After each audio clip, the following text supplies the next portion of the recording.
हिंदी मुंबईची बोलीभाषा बंदी आहे। मीरा भाईंदरमध्ये प्रवेश केला की मी हिंदीच बोलतो, हिंदी भाषा म्हणजे आमची लाडकी बहीण।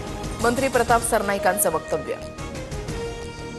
मराठी कळत नसेल तर त्यांच्या भाषेमध्ये बोलावं लागतं। मंत्री सरनाईकांच्या वक्तव्यानंतर मंत्री शिरसाटांकडून पाठराखण। सरनाईक जे म्हणाले तीच त्यांच्या नेत्यांची मराठी बाबतची भूमिका आहे का?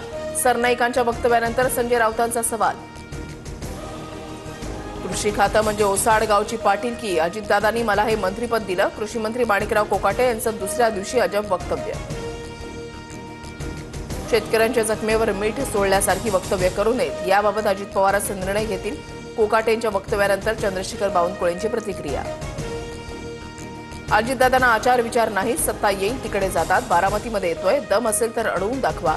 लक्ष्मण हाकेंचा दुसऱ्या दिवशी अजित पवारांवर हल्लाबोल। मला माहिती नाही दोन्ही पवार कधी एकत्र येणार, या पत्रकारांच्या प्रश्नावर शरद पवारांचं उत्तर। पलावा पुलाचं काम रखडल्यानं ठाकरेंच्या शिवसेना आणि मनसेचं एकत्र आंदोलन। शिवसेना मनसे पक्षाचा विजय असो, दोन्ही पक्षाच्या कार्यकर्त्यांची घोषणाबाजी।